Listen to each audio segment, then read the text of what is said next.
Пешаваре, на северо-западе Пакистана, представители племен протестовали против нападений на их дома, якобы совершаемые с ведома властей племенной провинции Хайбер. Протестующие пришли к дому губернатора и затем мирно разошлись. Служба безопасности Пакистана проводит масштабную военную операцию против талибов-боевиков в племенных районах. Также в Пешаваре идут переговоры о том, как выйти из политического тупика, связанного с якобы фальсификацией итогов голосования на местных выборах 30 мая. Политические лидеры согласились учредить юридическую комиссию, однако главные оппозиционные партии бойкотировали переговоры и обещали провести забастовку, запланированную на 10 июня. Активисты в масках сайгаков провели акцию протеста в городе Уральске на западе Казахстана.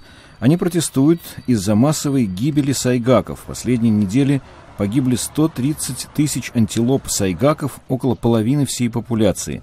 Защитники окружающей среды потребовали провести расследование. Ранее высказывались предположения, что гибель сайгаков связана с выбросом отравляющих веществ, вызванных неудачным запуском ракеты-носителя «Протон-М» с космодрома Байконур.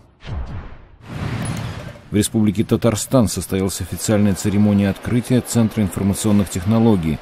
Новый университет, расположенный в 40 километрах от столицы Татарстана Казани, будет специализироваться на программных технологиях, кибербезопасности и робототехнике.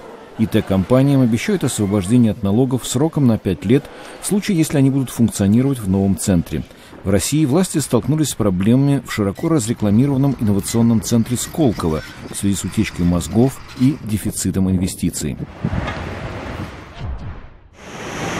В столице Таджикистана Душанбе генеральный секретарь ООН Пан Ги Мун заявил, что 2,5 миллиарда жителей Земли испытывают недостаток в чистой воде.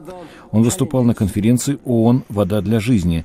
Генеральный секретарь дал оценку прогрессу в рамках программы «Десятилетие действий. Вода для жизни», принятой ООН 10 лет назад. Таджикистан – первая страна в Средней Азии, которую посетил Пан Ги Мун. Генеральный секретарь намерен посетить еще 4 страны этого региона.